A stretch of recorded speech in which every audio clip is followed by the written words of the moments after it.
Ini adalah manusia pertama yang berjalan untuk meraih makanan di paruh burung unta. Dia memaksa dirinya untuk berdiri. Meski sedikit gemetar, tapi akhirnya mengambil langkah pertama. Ternyata dunia tinggi sangat indah. Tiba-tiba burung unta ketakutan dan lari. Ben berbalik. Ternyata sekawanan serigala. Dia juga ingin berlari, tetapi kakinya terus bergerak. Berlari mundur. Melihat serigala semakin dekat, tidak berdaya dia hanya bisa berbalik badan dan terus lari. Sekelompok monyet di atas pohon mendengar gerakan di bawah pohon. Melihat Ben berlari mundur, Ben melihat burung unta di sampingnya berjalan seperti terbang. Kemudian melihat kaki mereka lagi. Juga menyadari dirinya salah. Dia buru-buru berbalik dan berlari ke depan. Monyet-monyet di pohon juga bersorak untuknya. Sayang sekali masa-masa indah itu tidak berlangsung lama. Mereka ternyata berlari ke kawanan badak. Kelompok badak terkejut saat melihat serigala. Langsung lari ke arah Ben. Mereka sangat kuat, bahkan pohon ditabrak sampai patah. Raja monyet di atas pohon memandang putranya dalam bahaya. Dia tidak bisa lagi duduk diam. Melihat badak semakin dekat, tidak ada jalan di depan lagi. Ben dalam bahaya. Pada saat kritis, Raja monyet turun dari langit. Dia menggeram dan langsung berlari ke depan. Menggunakan kekuatannya sendiri untuk membubarkan kelompok badak. Melambaikan tangan untuk memecahkan kelompok serigala. Tapi dia juga ditabrak badak. Melihat badak semakin dekat, sasarannya adalah anaknya. Ben sangat ketakutan sehingga dia segera menutupi matanya. Diikuti dengan suara keras. Semuanya tenang. Badak tidak terluka, berdiri dan pergi. Setelah asap hilang, hanya tersisa Raja monyet yang terengah-engah. Dia akhirnya melindungi anaknya. Saat ini, Ian juga turun. Dia ingin menarik ayahnya naik. Raja monyet menolak. Dia memberitahu Ben, dia adalah anaknya. Juga meminta maaf karena meninggalkannya. Lalu tertidur selamanya. Monyet yang malang kehilangan ayahnya begitu dia menemukannya. Ian menyalahkan Ben atas kematian ayahnya. Kemudian dia membawa ayahnya kembali ke pohon. Mengikuti tradisi monyet, Ian akan mewarisi tahta. Tapi premisnya adalah memakan sisa-sisa tubuh ayahnya. Dengan begitu akan sekuat dan seberani ayah. Ketika hendak menikmati, Ben panik segera menghentikan. Tidak menyangka pengkhianat ini berani kembali. Ben mendekati Ian selangkah demi selangkah. Ian mengira dia sedang memprovokasi. Tidak menyangka, Ben langsung berjongkok. Memberikan mahkota Raja monyet kepada Ian. Dan berusaha membujuk Ian. Penyihir tidak setuju. Ian tetap ingin mengikuti tradisi. Dalam raungan mengejutkan Ben, kilatan petir lewat. Monyet-monyet ketakutan dan melarikan diri. Ben memanfaatkan kesempatan untuk meninggalkan rombongan monyet bersama ayahnya.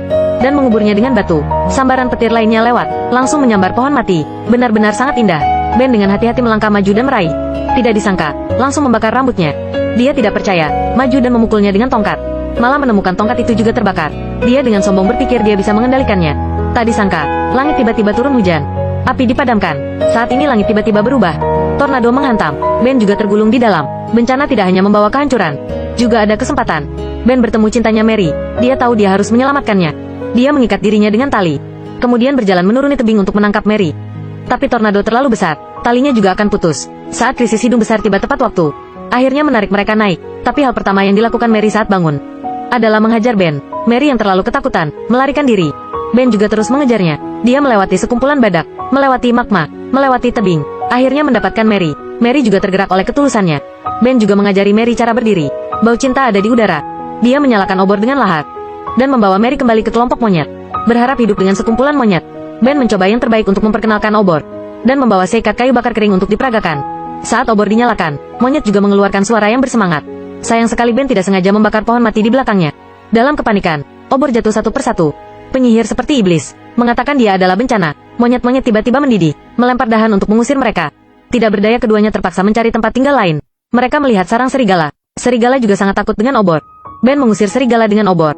Sekarang akhirnya memiliki habitat. Dalam suasana yang begitu hangat dan ambigu. Ciuman manusia pertama lahir. Sekelompok monyet di atas pohon melihat pemandangan hangat ini. Tidak ragu untuk mengungkapkan perasaan kepada rekan-rekan. Menyaksikan kegelisahan para monyet, Ian merasa sangat terganggu. Dia memberi perintah kepada penyihir lagi. Penyihir berteriak ke lubang pohon. Suara yang menakutkan membuat takut monyet-monyet itu.